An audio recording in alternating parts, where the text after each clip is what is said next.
ha ocurrido es que a puertas cerradas se discuta quién va a ser miembro del comité ejecutivo. A puertas cerradas se pueda discutir quiénes podrían ser los futuros liderazgos. Esto no debe ocurrir ni en la UNE ni en ningún partido. Están cooptadas las estructuras, entonces es muy difícil que existan espacios para discutir las cosas. Eso era lo que nosotros queríamos, que se escuche a esos cuadros buenos que existen en la UNE y que se les ponga atención porque tienen buenas ideas, tienen una militancia de años y deberían de ser ellos quienes estén en las primeras líneas del partido, pero no sucede así, desgraciadamente. Se puede cuestionar, pero no en el aspecto de plantear que ella tiene el control del partido. Aquí lo que hay que hablar básicamente es que la UNE es un partido muy grande. Regresamos a Sin Filtro, escuchábamos las declaraciones de lo que está sucediendo en la Unidad Nacional de la Esperanza, que este domingo prepara su asamblea para elegir al secretario general. Y lo que vemos es una división. El grupo liderado por Carlos Menlocal y Ronaldo Robles, pues renuncia, se sale de la UNE porque señalan que Sandra Torres ha cooptado todo el aparato del partido y eso provoca que no exista una renovación de cuadros. Orlando Blanco, por su lado, dice y no dice, porque dice que comparte alguna de las cosas, pero dice que no es la forma de hacerlo. Bueno, lo que sí es evidente es que ese partido tiene problemas al interno y algo que hablábamos, los caciques muchas veces no dejan que exista una renovación o que se formen liderazgos que les puedan hacer sombra en algún momento. Y Sandra Torres parece repetir esa fórmula del cacicazgo verde en esta oportunidad. Femenino. También, o sea, una cacique era Roxana Valdetti y actuaba como tal, ¿no? Entonces vemos que estos partidos políticos... que es otra cacique, ¿verdad? Osorio, no sé, sí, todas tienen el mismo modelo. Muchas veces de solo trabajar por su equipo, por su grupo. ¿Qué pasa en los partidos políticos? La UNE ha sobrevivido, pero viene otro problema, con la salida de los llamados peludos que les decían, ¿no? ¿Cómo queda ese partido? Siendo el más peludo Orlando Blanco. Pero bueno, mira, ahí es lógico y es obvio. De hecho, tenemos un ejemplo magnífico ahí con la vieja política de maña de vieja política, ¿verdad? Que a los competidores se les quita y se les saca de una vez del camino porque ella quiere, la vieja política quiere allanado el camino para su ascenso, ¿verdad? Y es obvio que ese camino se ha ganado no precisamente por la propuesta ni nada, sino se ha ganado porque, y eso está medido, que ¿por qué es recordada la vieja política? Pues porque dio bolsas, ¿verdad? Es una cosa muy interesante y es lógico, dio algo muy objetivo, algo muy tangible y eso hace que la recordación sea mayor. Pero la forma en que están estructurados los partidos políticos y por qué están ahorita todos en asamblea, porque este es el tiempo de hacerlas, ¿verdad? Va a ser siempre que el cacicazgo les va a ganar a cualquier tipo de liderazgo que venga surgiendo. Y los cacicazgos que cuando son competidores son muy fuertes, pasa lo que una vez pasó en el PAN y por eso se destruyó el PAN. Cuando estaba la gran batalla, por ejemplo, entre López Rodas y el Conejo Berché, que entonces dicen otros, entonces me voy, ¿verdad? Y agarró, es puro patojo, ¿verdad? Que va perdiendo el partido y agarra la pelota y se va. Y así son los partidos aquí. Y si no, le echan a los otros patojos para que no sigan jugando la chamusca. Entonces, se dividió al final, ¿verdad? Y entonces fueron a hacer una coalición que se llamó Gana, otros siguieron con una cosa que se llama PAN. Pero es la historia de siempre. Es que sabes, si vas atrás es igual, bueno, el igual. Yo creo que nosotros tenemos que ponernos... Aquí hay un elemento claro. Nosotros yo estoy culpando directamente al sistema de partidos políticos y electorales del país, pero también tenemos que hacer una conciencia de nuestra historia como sociedad. Y de dónde vienen los caciques. Nosotros estamos, y está muy amarrado con lo que decía Estuardo, los partidos políticos en Guatemala se articulan alrededor de un cacique, de una figura nacional. Y cualquiera que se oponga a esa figura nacional es depurado. Pero ¿cómo crees que un partido siga viviendo si no hay una renovación de liderazgos? A eso voy. Porque el cacique no es eterno. Exactamente. Entonces, ¿qué es lo que pasa en Guatemala? Bueno, primero quiero retomar la idea de explicar nuestra situación sociocultural. Nuestra afición a los caciques. Sí, venimos de un país con un contexto de guerra interna, de conflicto armado interno. Y en el conflicto armado interno nosotros fuimos acostumbrados a respetar a la figura militar, a respetar a la figura de autoridad. Eso te hace explicarte por qué un guardia de Hacienda, por qué un ex policía, por qué un militar son caciques locales, porque eran los orejas, porque eran las personas que se miraban como autoridad en la comunidad y al que no se le podía contradecir, porque de lo contrario te morías o iba a vender tu información. Entonces nosotros no es que aprendimos a amar a los caciques por casualidad, sino que es resultado de un contexto histórico que vivimos en 36 años de guerra. Y los políticos tomaron este modelo.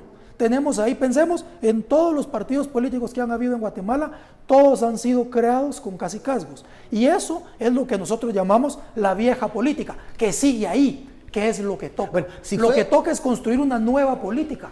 Lo que vos decías, democratizar los partidos, lo que ya existe no se va a democratizar. Por ejemplo, es necesario hacer nuevos partidos. Hablabas un poco de historia. Me ha llamado siempre la atención de el ejemplo, digamos, o experimento de URNG cuando trató de ser partido político. Fracasó porque la militancia, la comandancia, tenía la idea de autoridad verticalista. Fracasó por cacicazgos. Tampoco, ajá. O sea, fue un cacique de comandancia. Eran 4. Y no tuvo éxito, no pudo desarrollarse como partido político. Ahora, ¿qué hacer con los modelos de partidos políticos a futuro? Esta gente que se acaba de ir de la UNE dice que no se pudo desarrollar ideas nuevas. ¿Qué pasa con aquellos que quieren integrar un partido político o una marca ya existente? ¿Los van a dejar hacer algo en un partido político tradicional? No me van a dejar hacer nada. Fíjate. O sea, a ondear banderas. Sí, porque si van otra vez con el otro cacique, aquí se van de la vieja política, pasan a cacique B y a cacique C. Y miren, asumámoslo. Nosotros hablamos de los partidos políticos, pero las megaiglesias evangélicas son iguales, son caciquistas, están formadas alrededor de un pastor, ¿ya? Y es curioso que cuando uno va al lado empresarial, también son bastante patriarcales y caciquistas nuestras empresas, están formadas alrededor de un patriarca. Y entonces uno dice, tal empresa, uno no ve a la empresa, uno identifica al dueño y hay que hablar con el dueño, porque no creemos en que hay una estructura, una jerarquía que habría que respetar, donde hay un gerente. O una institución. Una institución. Habla con el dueño, de una vez dicen, ¿verdad? Porque cuando uno habla con el dueño, las cosas pasan. Entonces, nuestra mentalidad, nuestra estructura mental fue diseñada para tener caciques. Y lo que tenemos que enseñar ahora, creo que nuestra generación ya se perdió. Porque nosotros sí venimos con una idea colonial todavía de cacique, y esto sí viene. Asturias, en la tesis de 1923, explicaba mucho, en la primera parte de la tesis se explica mucho por qué se da la relación entre los indios, decía él, y el cacique. De hecho, uno de los caciques más queridos de la historia de Guatemala, y sorprendámonos, verá, Ubico era un cacique queridísimo. El Tata Presidente. El Tata Presidente. Y anteriormente estaba el señor Presidente. Entonces, nuestra mentalidad sí tenemos que irla limpiando de los cacicazgos.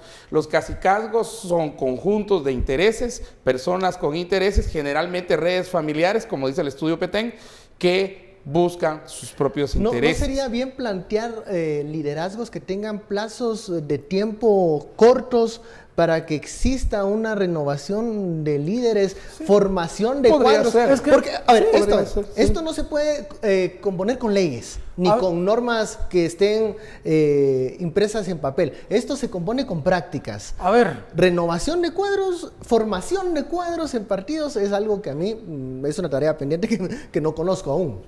Yo estoy de acuerdo con la formación de cuadros, pero vámonos un paso más atrás. Formación, educación formal crítica, pensamiento. ¿Qué es lo que pasa en Guatemala? Que nos enseñan desde la escuela a decir lo que dice el profesor es la verdad, no se le puede cuestionar. Si nosotros creemos, ¿por qué los alcaldes son maestros? Muchos de ellos son maestros, ¿cierto? ¿Verdad? ¿Por qué? Porque nosotros creemos, el sistema formal de educación de este país nos hace pensar que lo que está diciendo el que está parado enfrente, el maestro, tiene la verdad, no nos permiten cuestionarlo. Entonces, si nosotros crecemos con esta mentalidad de obedecer desde las escuelas, que yo vengo de escuelas públicas, entonces cuando llegamos a un partido político no podemos esperar cosas diferentes. La formación política no puede llegar ahí. ¿Qué es a lo que yo voy? Comparto con vos el criterio de, bueno, las leyes no lo pueden solucionar todo, pero hay un momento que las leyes son el mecanismo para cambiar una conducta social. Y en este momento Guatemala está en un parteaguas único, en una oportunidad histórica única. La gente se dio cuenta, todos nos dimos cuenta que los partidos políticos son los que cooptan el Estado.